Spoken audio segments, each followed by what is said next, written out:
In a prestigious school, a teacher calls a student's essay garbage, unaware that the student is the principal's son. This moment of humiliation exposes deep-seated prejudices and sets off a chain of events that will change the school forever. What happens next will astonish even the most seasoned observers. But let's start from the very beginning. At Winchester, a prestigious school, the new academic year had just begun. But for Michael Davis, a recent transfer, it already felt like a trial by fire. Sitting in the back row of his English class, he waited with a pounding heart for the return of his essay. The teacher, Mrs. Larson, known for her piercing gaze and frosty demeanor, had a reputation for her uncompromising strictness. Her red pen was a weapon that effortlessly dismantled the confidence of her students. Approaching the podium with a stack of papers in hand, she held up one particular essay and announced loudly, "This is an example of how not to write. It's nothing but garbage." Laughter rippled through the classroom, and Michael realized with a sinking feeling that she was referring to his essay. With deliberate disdain, Mrs. Larson tossed the pages back onto her desk, ensuring everyone noticed. Michael's face burned with humiliation, but he held himself together. He had seen this kind of reaction before. He had heard these kinds of comments in other schools and knew that now was not the time to act rashly. "And this," Mrs. Larson added, her gaze fixed on Michael, "is one of the weakest pieces of writing I've seen in my entire career. Perhaps if you spent more time reading instead of daydreaming, you might produce something halfway decent." A heavy silence filled the classroom. Even the boldest students dared not defend Michael. No one wanted to be the next target. Michael clenched his fists beneath the desk but kept his composure. "Dad always told me, you have to be strong. Never let them see that they've broken you." He recalled his father's words. His resolve was firm. He would not let this slide. But for now, the most important thing was not to show any weakness. The next day, Michael stayed behind after class. Waiting until the other students had left, he approached Mrs. Larson, who was packing papers into her bag. "Mrs. Larson," he began calmly but firmly, "I'd like to discuss my essay. Why did you refuse to grade it?" She didn't look up, continuing to sort her belongings. "I already said it yesterday," she replied coldly. "It's a low-quality piece of work. It can't be graded because it doesn't meet the standards." Michael gritted his teeth, but remained standing. "But isn't it your responsibility as a teacher to help me improve my skills if they don't meet your expectations?" This time, Mrs. Larson looked at him, her face marked by a condescending smirk.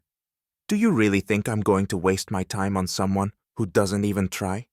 Learn to write on your own, and if you don't like my opinion, feel free to file a complaint," she added, emphasizing the last word with a hint of mockery.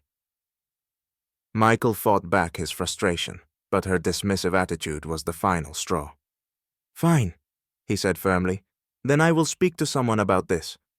Her expression grew even more disdainful. "Good luck, Mr. Davis," she said, turning toward the door. "And remember, in this school, grades are earned through knowledge, not connections." The next day, Michael decided to take action. During lunch break, he made his way to the principal's office.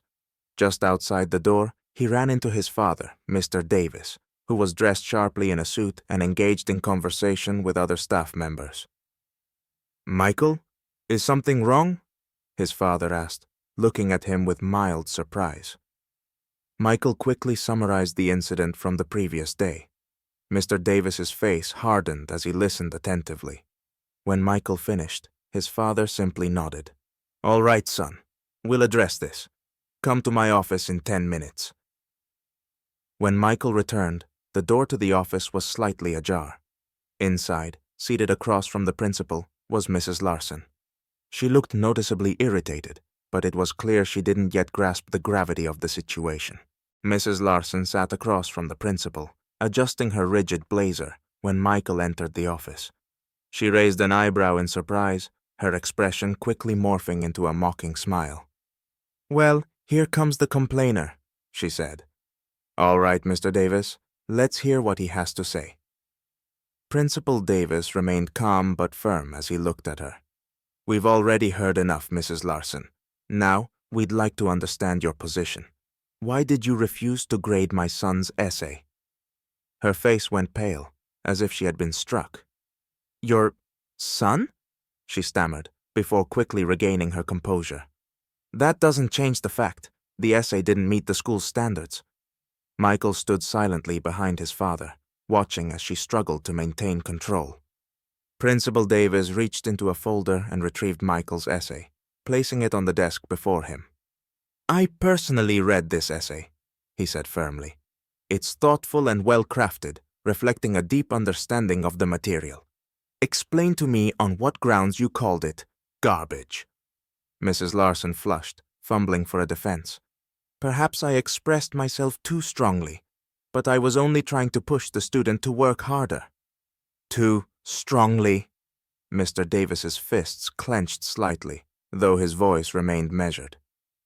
"Calling someone's work garbage in front of the entire class isn't strength of expression, Mrs. Larson. It's humiliation." She stood abruptly, clutching at her last line of defense. "Look, I treat all my students fairly. I see no reason to make exceptions for someone based on their family's status." "Exceptions!" Davis's tone sharpened as he rose from his seat, towering over the desk. "Michael never asked for any special treatment. He deserves respect, just like every other student in this school. Your words don't reflect fairness. They reveal prejudice." Michael, who had remained silent up to this point, finally spoke. "You don't judge people by their work, do you, Mrs. Larson? You judge them by the color of their skin." Her face twitched, but she said nothing. The tension in the room was palpable. "This meeting is over," Principal Davis concluded, pointing toward the door. "You are temporarily suspended from your position. Your professional conduct will be thoroughly reviewed." Without a word, Mrs. Larson stormed out of the office, gripping her bag tightly in anger. As the door closed behind her, Michael let out a quiet sigh, feeling the first wave of relief wash over him. After Mrs. Larson left the principal's office, a palpable tension spread throughout the school. Students discussed the incident in the hallways, on social media, and during breaks. Some were shocked that a teacher could behave in such a manner, while others recalled their own experiences of being on the receiving end of her sharp criticism. The incident didn't just ripple through the classrooms, it shook the staff room as well. The next day, Principal Davis convened an emergency meeting with the teaching staff. His voice was calm but resolute. "I am deeply disappointed that something like this could happen in our school. We are supposed to set an example for our students. Prejudice and discrimination have no place here. I am not just speaking as a principal. I am speaking as a father. I cannot and will not turn a blind eye to such behavior. Starting today, we will implement mandatory training on inclusivity and professional ethics for all teachers." Some teachers nodded in agreement, while others looked uneasy, especially those who were accustomed to ignoring minor acts of bias. For Michael, the attention brought by the incident was both a burden and a source of hope. Classmates who had previously ignored him now approached him to offer support. "That was brave, how you stood up for yourself," one girl said during a break, though her voice carried a mix of awkwardness and hesitation. However, not everyone was supportive. Whispers followed him in the hallways. "He's just lucky his dad is the principal," someone muttered. "Anyone else wouldn't have gotten this kind of help." Michael ignored these comments, focusing instead on his studies. Still, deep down, he felt he had become a catalyst for change. For the first time in a long while, he felt heard. Meanwhile, Mrs. Larson was summoned to a disciplinary meeting with the school board. Her face betrayed a mix of embarrassment and irritation. She tried to defend her actions. "I was simply holding my students to a high standard. Perhaps my words were too harsh, but my intentions were good." Principal Davis wasn't swayed.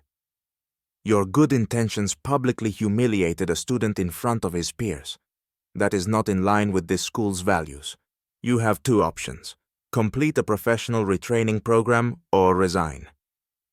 Feeling her authority irreparably damaged, Mrs. Larson chose to resign.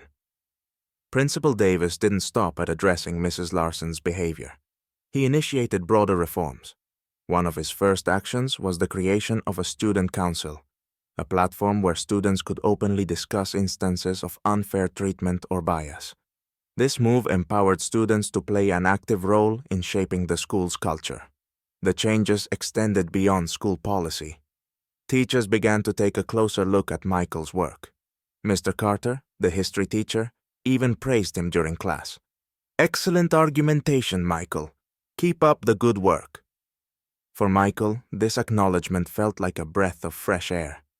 Gradually, his peers began to see him not just as the principal's son, but as a student with his own voice and abilities. At home, his father noted how much he had grown from the experience. Over dinner, he told Michael, "You handled this with dignity, son. Be proud of yourself. But remember, this victory isn't just for you. It's for everyone who can't speak up for themselves." Michael understood that he had become part of something bigger. The humiliation he had endured had transformed into a powerful lesson, for the school, for the teachers, and even for himself.